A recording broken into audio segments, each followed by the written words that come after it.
Baik, Alhamdulillah SK surat keputusan sudah diserahkan kepada pengurus pemuda MTA se-Indonesia. Wahai pemuda MTA se-Indonesia dan hadirin yang dirahmati Allah Subhanahu wa Ta'ala, berikut kita simak, kita dengarkan pesan tausiah dari pimpinan pusat MTA Al Ustadz Nur Khalid Saifullah LC MHum.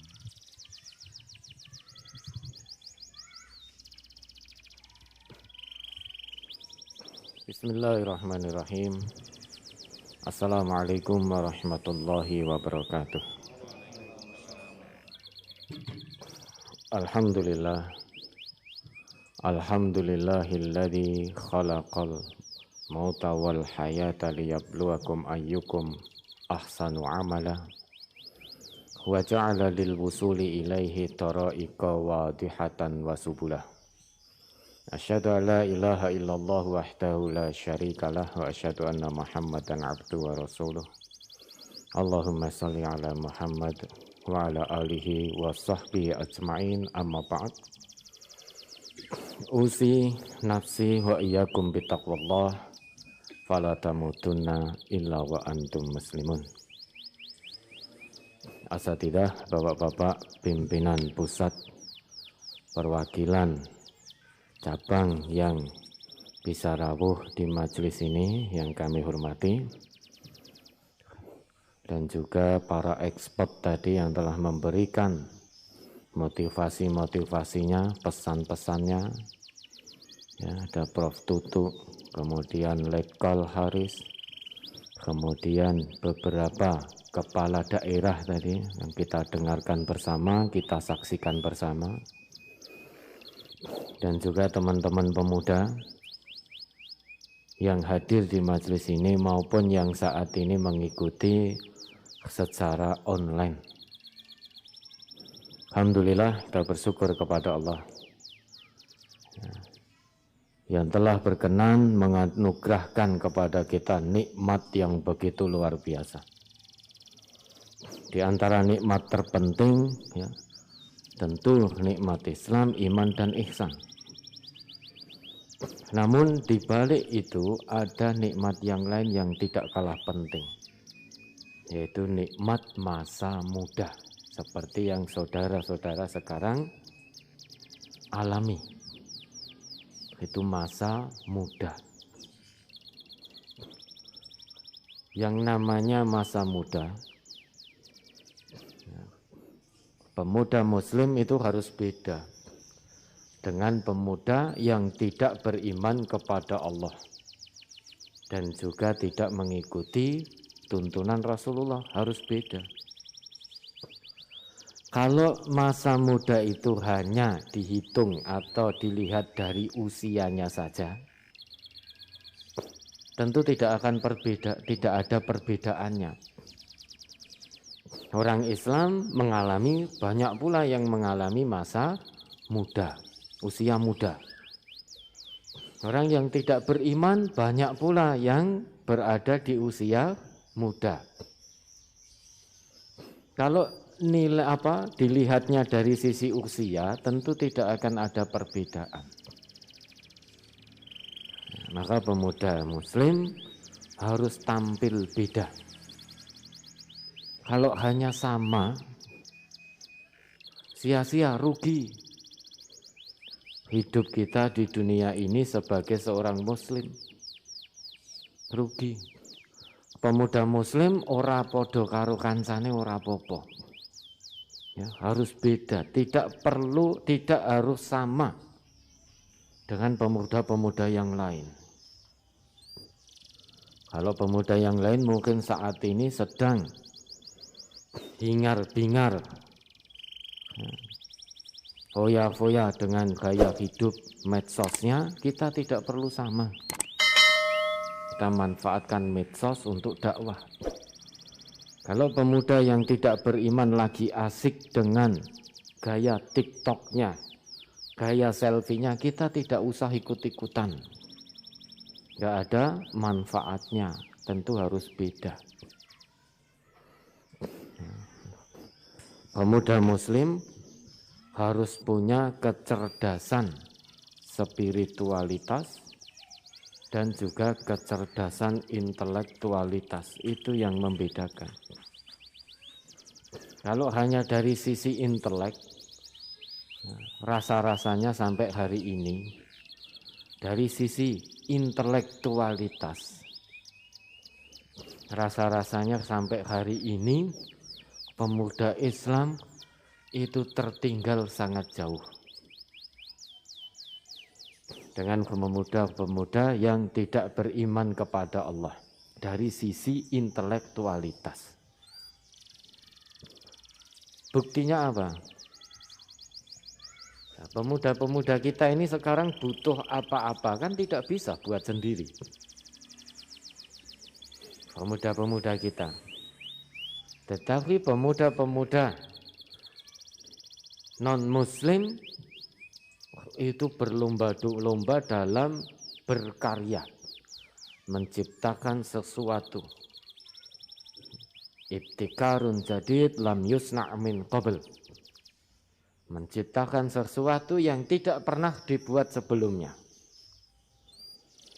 Kalau hanya dari sisi kecerdasan intelektualitas, rasa-rasanya sampai hari ini pemuda muslim masih tertinggal beberapa langkah.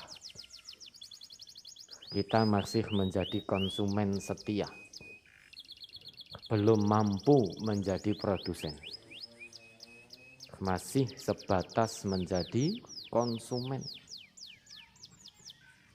Padahal untuk bisa menguasai peradaban dunia, sebagaimana generasi muslim di masa awal itu harus punya kecerdasan intelektualitas. Di samping cerdas secara spiritualitas. Ini yang membedakan. Kalau pemuda muslim cerdas intelektualitas diikat dengan takwa, maka dunia aman.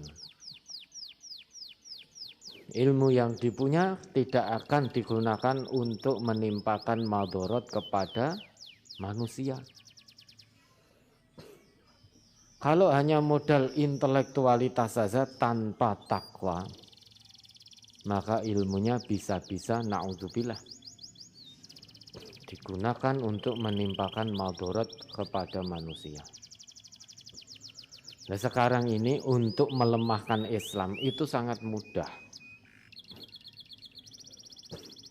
The Cold War, dengan perang dingin, bagaimana Letkol Haris katakan tadi. Sekarang tidak perlu dengan senjata, cukup dengan perang dingin.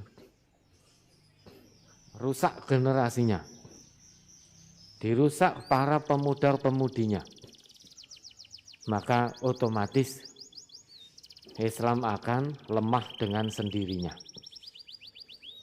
Kalau generasi sudah lemah, rusak, jauh dari Al-Quran, jauh dari sunnah, tidak kenal Quran, tidak kenal sunnah, tidak kenal masjid, apa yang bisa diharapkan? Maka dengan sendirinya akan lemah, akan rusak. Sangat mudah untuk melemahkan Islam. Tidak perlu dengan senjata. Cukup dengan medsos itu sudah rusak. Dengan game-game online rusak sudah.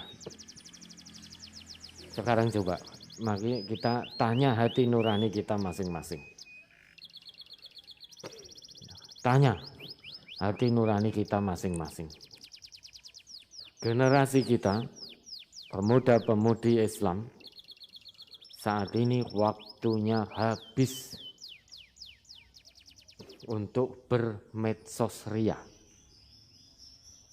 Kalau dulu itu pemuda-pemudi Islam zaman dulu itu ibaratnya otot kawat balung besi. Nah, pemuda-pemudi kita saat ini sekarang bukan otot kawat balung besi. Besinya pindah ke gigi, kawatnya, ya, kawatnya pindah ke gigi, kemudian pandai selfie. Kalau dulu otot kawat balung besi, sekarang kawat di gigi dan pandai selfie. Sibuk dengan urusan itu. Kalau dulu pemuda-pemuda kita ketika di kos-kosan itu bahu-membahu bertawun alal birri wat taqwa, saling mengingatkan tentang kebaikan. Ayo ngaji, ayo ngaji. Bahkan goncengan dengan sepeda ontel. Kalau pemuda kita saat ini ketika di kos sibuk apa? Mabar. Main bareng. Sibuk mabar. Udah. Nah, pokoknya tanyakan nuraninya masing-masing, baik pemuda yang hadir di sini ataupun yang mengikuti dari rumah. Maka tidak perlu dengan senjata untuk melemahkan Islam. Sudah diberi sesuatu yang mubah-mubah sampai terlena. Idha'atul waqt, waktunya habis. Sehingga waktunya habis untuk main bareng, main game online. Waktunya habis untuk berselfie ria. Waktunya habis untuk bermedia sosial. Dari pagi sampai pagi lagi. Bahkan ketika bangun tidur yang digerayai HP-nya, melihat pesan-pesan yang sudah masuk, waktunya habis. Nah, kalau sudah begini, setan tertawa, terbahak-bahak. Pemuda-pemudi Islam sudah jauh dari Al-Quran, jauh dari sunnah. Tidak punya waktu lagi untuk tadabbur Al-Quran, tadabbur sunnah-sunnah Rasulullah. Ketika selfie tidak ngantuk, mabar semangat, nahan ngantuk. Giliran ngaji gelombang, ngantuk tertidur pulas. Dengarnya hanya mari dimulai dan mari diakhiri. Yang ngisi agak lama sedikit, hatinya sudah gundah gulana. Ki kok rampung-rampung. Ketika sudah semakin waktu berjalan semakin lama, kok masih ada yang bertanya? Yang bertanya dilihat. Orang ngerti wayah. Iya Pak ya.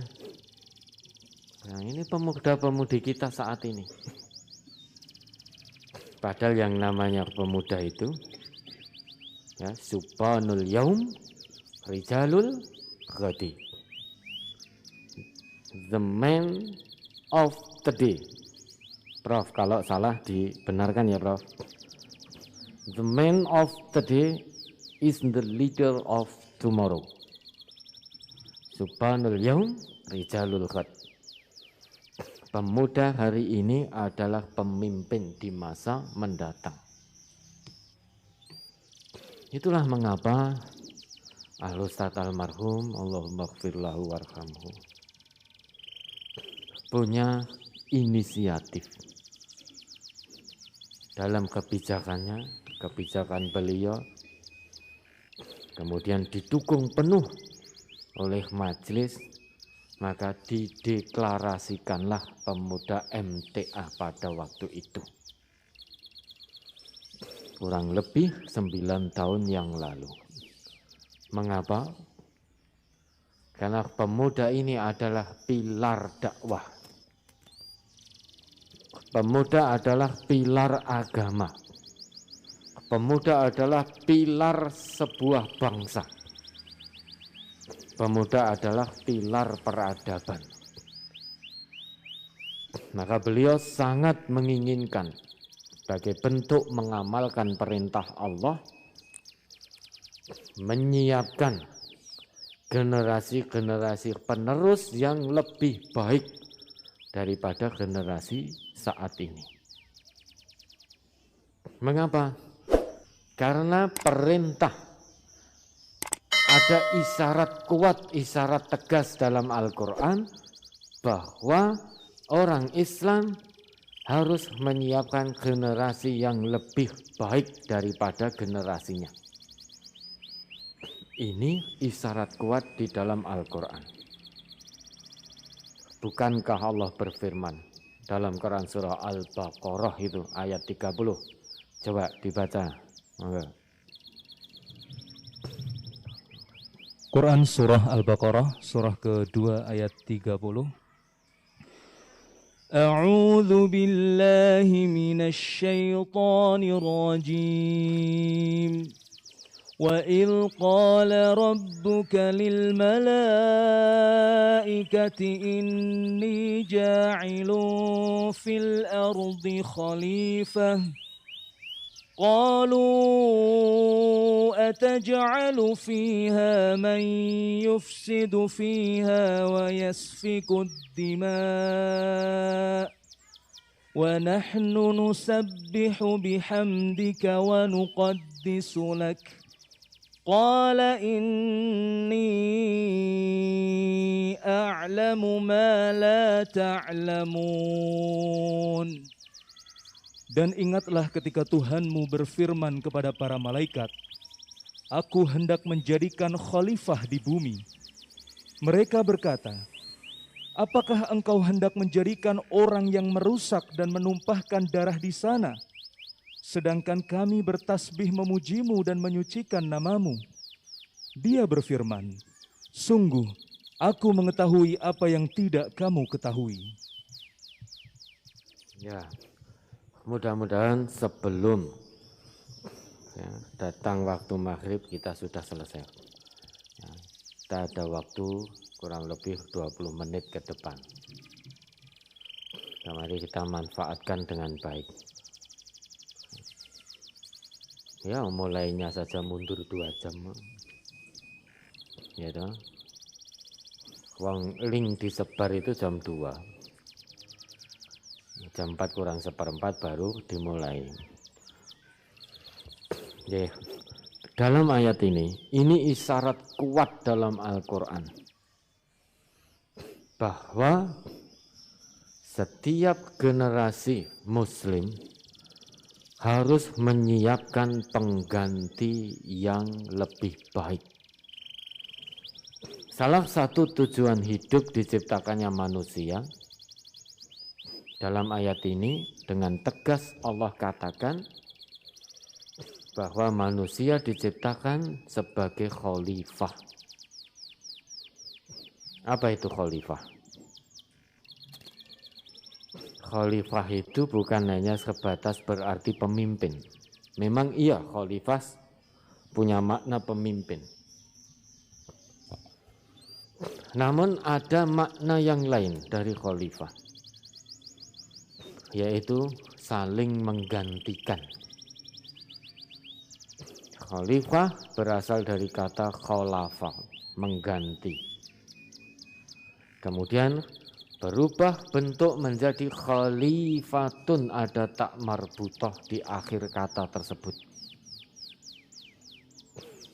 Tak marbutoh di akhir kata itu menunjukkan makna saling menggantikan. Menggantikan dalam hal apa?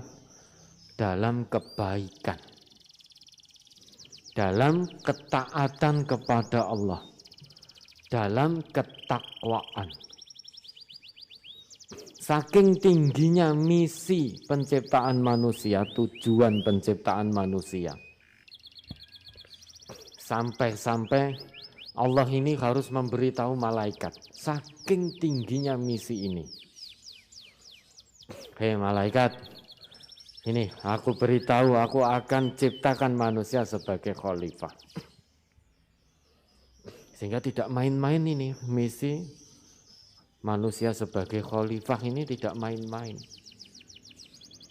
Di samping selain sebagai pemimpin kebenaran, kebaikan, ketaatan, ketakwaan,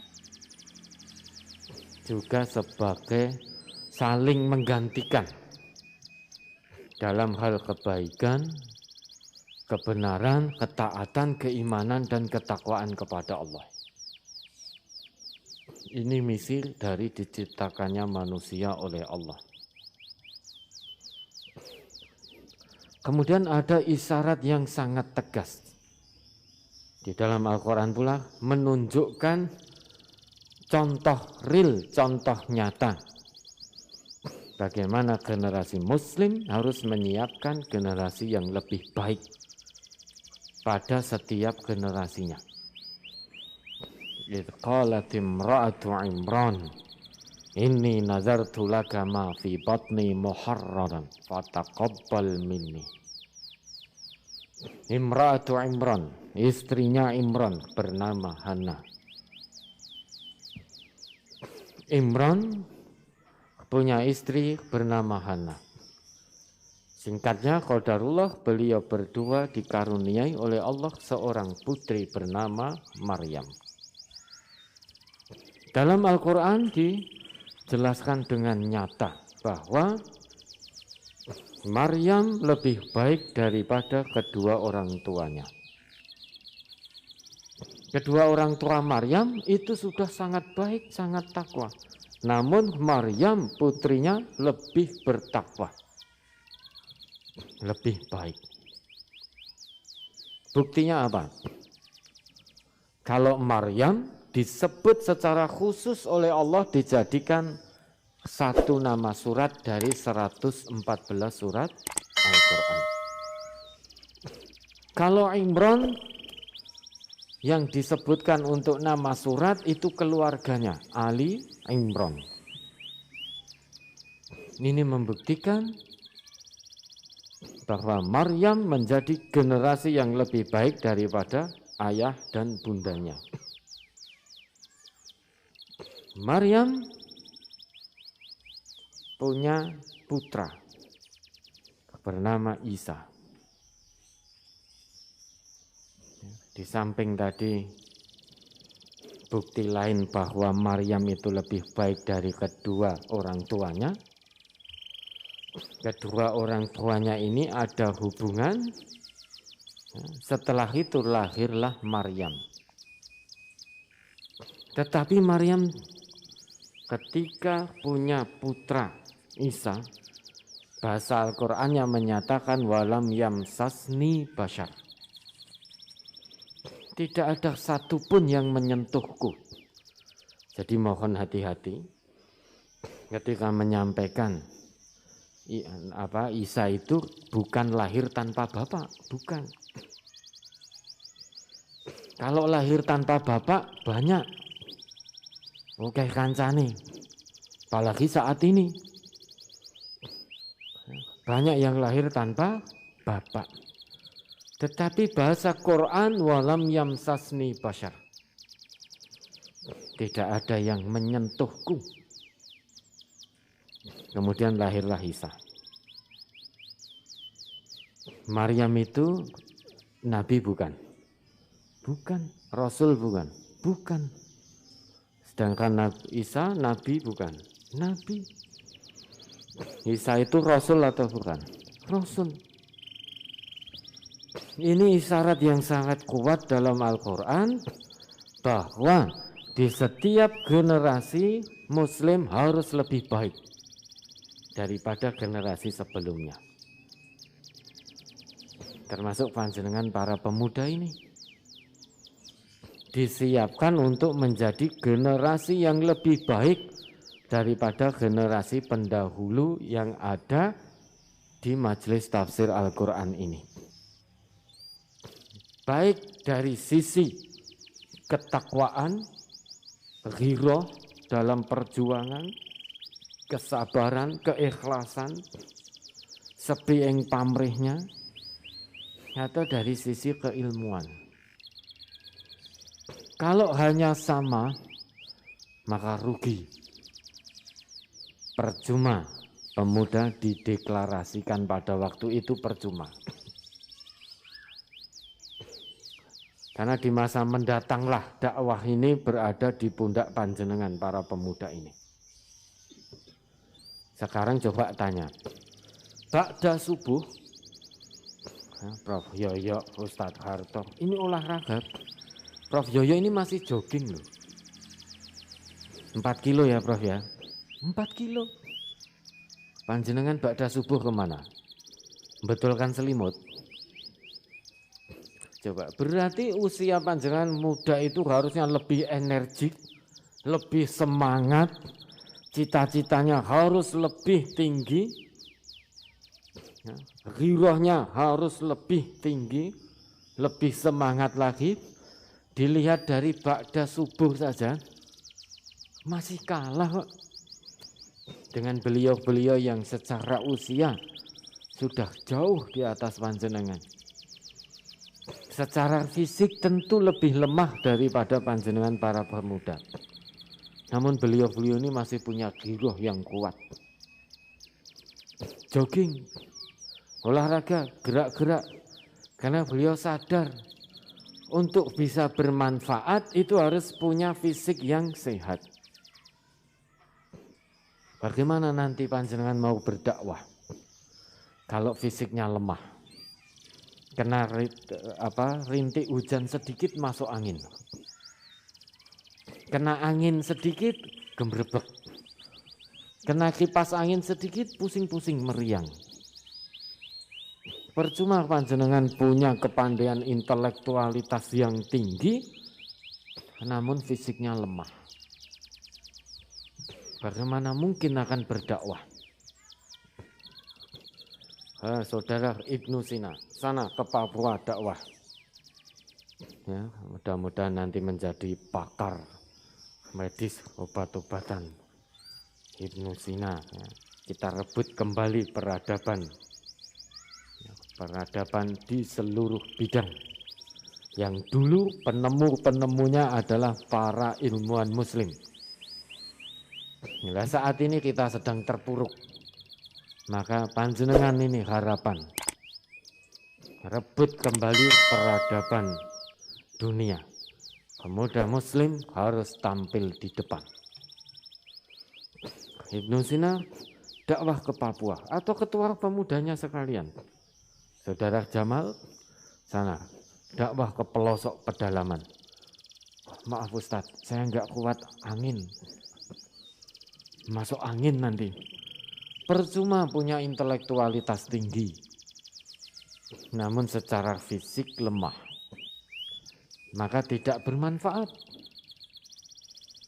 Tidak bermanfaat. Bagaimana mau menyampaikan kebenaran din ini? Pemuda Islam harus tangguh di setiap kondisi dan situasi. Tidak boleh ngelukro. Tidak boleh ngelukro. Wah jauh. Masa nggak ada mobil? Jauh loh. Masa pakai sepeda motor? Ini musim hujan lagi. Nah, berarti ini tidak sesuai maresnya tadi. Maresnya tadi apa tadi? Majulah pantang, mundur. Belum maju sudah mundur. Padahal maresnya majulah pantang, mundur. Kemudian kuatkan daya juangmu. Ini mares panjenengan loh. Mares itu bukan hanya untuk dinyanyikan, ada pelajaran di situ, motivasi. Majulah pantang mundur. Memang hidup ini harus bergerak maju, saudara-saudara. Ya. Maju bergerak, hidup berkembang, bermanfaat. Jadi orang yang bermanfaat. Bukan jadi orang yang pandai memanfaatkan. Apalagi kok sampai dimanfaatkan. Pemuda Islam tidak boleh dimanfaatkan. Tidak boleh. Orang Islam lebih-lebih para pemudanya harus bermanfaat bagi Islam, umat, bangsa, dan negara. Jangan mau dimanfaatkan. Dan jangan pandai, hanya pandai memanfaatkan. Jangan. Karena dalam agama kita, sabda Nabi itu, khairun nas anfa'uhum linnas, sebaik-baik manusia itu siapa yang paling bermanfaat bagi orang lain. Islam itu mengajarkan kita bagaimana kita menjadi pribadi yang bermanfaat. Bukan pribadi yang pandai memanfaatkan orang lain, apalagi menjadi pribadi yang dimanfaatkan. Naudzubillah. Maka kita harus berubah. Ya. Maju, hidup harus maju bergerak. Jangan maju mundur. Bergeraknya mundur jangan. Karena biar bagaimanapun layar dakwah Islam di Majelis Tafsir Al-Quran ini sudah dikembangkan sejak tahun 1971. 71 atau 72? 72 itu diresmikannya. Oke, 71 itu rintisannya, kalau tidak keliru begitu. Ya. Layar dakwahnya dikembangkan sejak tahun-tahun itu. Di mana panjenengan? Di mana kita semua? Belum lahir. Jadi bapak-bapak kita, bapak-bapak panjenengan ini pada tahun itu bahu membahu dengan segala kekurangan dalam segala hal, kekurangan materi, ya, secara keilmuan belum seperti panjenengan. Namun keikhlasan beliau luar biasa. Ghirah semangatnya untuk li'i'la'i kalimatillah luar biasa. Bahkan tidak sedikit yang belum fasih baca Al-Quran, tetapi terus bergerak maju menyampaikan kebenaran Islam ini. Terus semangatnya luar biasa, pantang mundur tenan. Kalau panjenengan pemuda yang sekarang itu loyo, sebetulnya Mares itu cocok untuk beliau-beliau di masa muda itu. Ya. Luar biasa. Maka tidak heran dulu para pemuda itu nikahnya mundur telat itu bukan karena tidak punya semangat untuk nikah, tetapi memang bahu membahu untuk dakwah dulu. Coba panjenengan rasakan dalam nurani. Bagaimana mungkin seorang pemuda yang masih ngantung kepada orang tuanya diseru untuk infak fisabilillah, bangun gedung majelis pada waktu itu? Belum kerja, dari mana ini? Dari mana? Coba, itu kalau kita, itu mungkin ya, oh urung kerja kok diseru, kita jane piye toh? Tetapi dengan semangat tinggi, yakin betul Allah akan turunkan pertolongannya. Min haitsu la yahtasib, datang betul pada waktu itu pertolongan. Sehingga singkat cerita dalam kisah itu kisah nyata, fakta perjalanan dakwah Majelis Tafsir Al-Quran. Para pemuda yang belum kerja, tidak punya penghasilan tetap, namun semangat fisabilillahnya luar biasa, sehingga Allah turunkan pertolongannya, sehingga kita pemuda saat ini menikmati hasil jerih payah beliau-beliau. Maka jangan hanya berpuas diri, pemuda HMTA, jangan hanya berpuas diri menjadi generasi penikmat, jangan.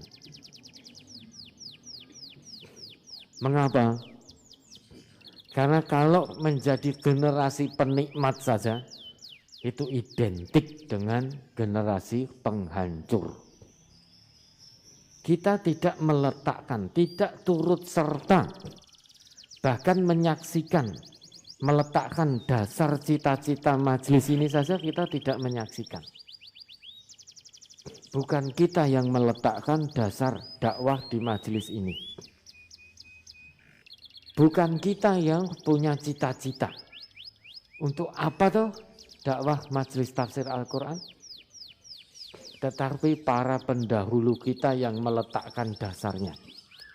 Ustadz Abdullah Tufel, kemudian diteruskan oleh Ustadz Sukina, dibantu bahu-membahu oleh beliau-beliau yang ada di sini ini, yang ada di rumah, yang menjadi saksi hidup, sejarah hidup perjalanan dakwah Majelis Tafsir Al-Quran. Beliau yang punya cita-cita, beliau-beliau yang meletakkan dasar cita-cita dakwah Majelis Tafsir Al-Quran dengan segala kekurangan dan kelebihannya. Bukan kita, wahai para pemuda MTA. Ya. Maka mari, kalau kita tidak bisa mengembangkan, maju ke depan lebih baik lagi, setidaknya maka mari kita bahu-membahu mempertahankan apa yang sudah dirintis oleh para pendahulu kita, oleh beliau-beliau itu. Jangan merusak, jangan menghancurkan. Kalau kita menghancurkan berarti kita hanya bisa menikmati saja. Jangan jadi generasi penikmat, wahai para pemuda MTA. Ya. Jangan jadi generasi penikmat perjuangan. Kalau menjadi penikmat maka identik dengan generasi penghancur perjuangan. Jangan menjadi sampah-sampah perjuangan di Majelis Tafsir Al-Quran ini. Harus lebih baik. Generasi panjenengan harus lebih baik. Lebih baik bukan berarti harus merendahkan para pendahulu kita, tidak. Tidak kita pungkiri sekarang pemuda-pemuda kita banyak yang tampil ya, fasih bacaan Qur'annya. Tidak sedikit yang hafal Al-Quran. Tidak sedikit yang bisa berbahasa Arab. Tidak sedikit yang bisa baca kitab-kitab Turas. Tidak sedikit yang pakar di bidangnya masing-masing. Itu kelebihan yang Allah titipkan pada panjenengan. Namun jangan sampai kelebihan itu menyebabkan panjenengan merasa lebih baik daripada para pendahulu. Ya. Kalau merasa lebih baik, panjenengan akan meremehkan. Oh, Ustadz Fulan ini loh, guru daerah puluhan tahun ternyata bacaannya masih lebih baik saya. Ah, udah ini saatnya diganti. Bukan begitu. Itu namanya merendahkan. Kalau panjenengan punya sifat sombong seperti itu, coba istaftu qulubakum, tanyakan nurani pemuda ini, tanyakan nurani panjenengan. Kalau panjenengan merasa lebih baik, ya, kemudian lantas sombong, bisa tidak dengan segala kelebihan yang panjenengan punya merintis dakwah seperti dulu yang dirintis oleh para pendahulu kita? Bisa atau tidak? Dengan segala kekurangan beliau-beliau. Maka wala tansawul fadla bainakum. Jangan remehkan, jangan rendahkan kelebihan para pendahulu kita. Luar biasa keikhlasan beliau-beliau ini. Harus kita contoh dan harus kita lebihi. Sehingga keikhlasan kita harus lebih ikhlas daripada beliau-beliau. Kalau tidak bisa lebih, minimal sama. Maka harus paham para pemuda ini. Untuk apa toh dideklarasikan? Harus paham. Deklarasi pemuda MTA pada waktu itu bukan hanya untuk foya-foya, hura-hura, bukan untuk hanya gebyarnya saja, bukan. Apa dibalik deklarasi tersebut? Ada tujuan yang sangat mulia dari Majelis Tafsir Al-Quran, yaitu menyiapkan dan melahirkan generasi-generasi penerus dakwah yang lebih baik daripada generasi yang sekarang. Dari sisi keilmuannya, dari sisi ketakwaannya, dari sisi keikhlasannya, dari sisi ghirahnya, semangat perjuangannya, dari sisi pantang mundurnya, dari sisi kesiapannya menghadapi segala situasi dan kondisi, semuanya dari segala sisi harus lebih baik. Dari sisi kesehatan fisiknya harus lebih baik. Harus lebih baik. Karena di setiap generasi tantangan dakwah itu berbeda. Di setiap generasi itu punya tantangan dakwah. Maka kenapa setiap generasi harus lebih baik daripada generasi sebelumnya? Karena tantangan dakwah di setiap generasi itu berbeda. Tidak mungkin panjenengan 10 tahun ke depan menggunakan senjata dakwah yang saat ini atau puluhan tahun yang lalu kita gunakan. Tidak mungkin. Karena setiap generasi berbeda tantangan dakwahnya. Tidak mungkin senjata dakwah, metode dakwah puluhan tahun yang lalu nanti kita gunakan saat ini. Tidak mungkin. Umat yang dihadapi itu sudah berbeda. Umat yang dihadapi sekarang umat yang selfie-selfie. Umat yang habis waktunya untuk game online itu. Itu sudah beda tantangan zamannya. Maka metodenya, senjatanya itu tidak bisa sama. Harus beda. Kalau dulu zaman Nabi memang iya, ketika Nabi dan sahabat pada waktu itu perang dengan orang-orang kafir, pada waktu itu senjatanya, kendaraannya kuda dan panah. Sekarang kalau kita masih menggunakan panah, kira-kira pesawat jet tempur tanpa awak di atas awan, panjenengan panah, sampai enggak? Nah, itu isyarat kuat bahwa setiap generasi harus lebih baik. Nabi dan para sahabat itu selalu menjadi generasi terbaik karena tidak ketinggalan zaman. Nabi dan sahabat itu.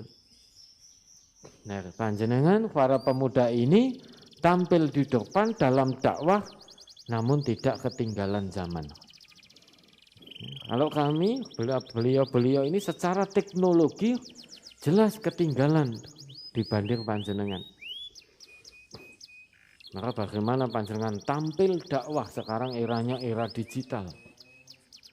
Maka support penuh majelis ini untuk dakwah digital. Jangan merasa pinter dewe malah wah memang susah kok generasi jadul ini. Ngopo-ngopo kon dakwah harus kita yang nyiapkan. Apa ora iso to? Diajari seprono seprene ini lho carane online ini kok ya ora iso. Nah, itu berarti menjadi generasi yang sombong. Ya. Maka panjenengan ini calon pemimpin masa depan. Jangan merasa sudah berkontribusi terhadap Islam. Jangan pernah merasa punya kontribusi terhadap Islam. Yamununa 'alaika an aslamu qul la tamunnu 'alayya islamakum balillah yamunnu 'alaikum an hadakum lil iman. Kalau kita sampai merasa sudah berkontribusi terhadap Islam, berarti seolah-olah Islam itu butuh kita. Padahal tanpa kita, Islam tetap benar. Kebenaran Islam tetap akan tegak di muka bumi ini. Maka jangan pernah merasa kontribusi terhadap Islam. Kita yang butuh Islam, bukan Islam yang butuh kita. Sekalipun seluruh manusia di dunia menjadi kafir semua, Islam tetap jaya. Islam tetap tegak Quran tetap la raiba fih. Maka jadilah generasi penerus yang lebih baik. Jangan jadi generasi penikmat, jangan jadi generasi penghancur.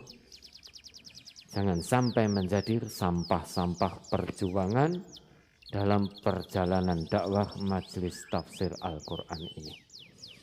Ya, itu saja yang bisa saya sampaikan. Sebetulnya masih butuh waktu yang sedikit panjang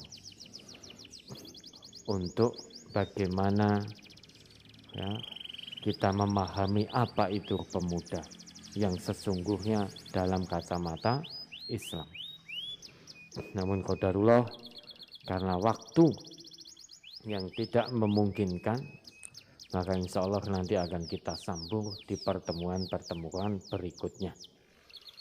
Kami yakin ya, pemuda-pemuda MTA dimanapun berada, kami yakin dengan pertolongan dan ridho Allah, insya Allah para pemuda MTA bisa meneruskan khitoh dakwah perjuangan dakwah majelis tafsir Al-Quran dimanapun berada dengan lebih baik lagi, lebih ikhlas lagi, lebih semangat lagi.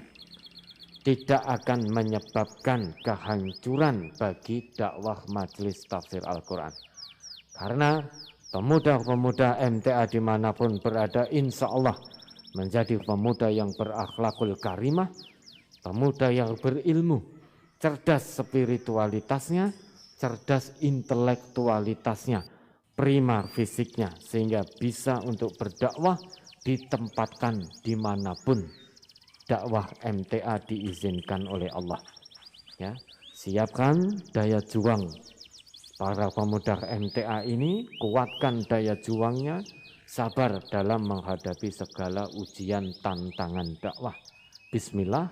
Jangan mengharap apapun kecuali hanya mengharap ridha Allah Subhanahu wa taala. Mudah-mudahan bermanfaat untuk semuanya. Jazakumullah khairan katsira. Wassalamualaikum warahmatullahi wabarakatuh. Waalaikumsalam warahmatullahi wabarakatuh.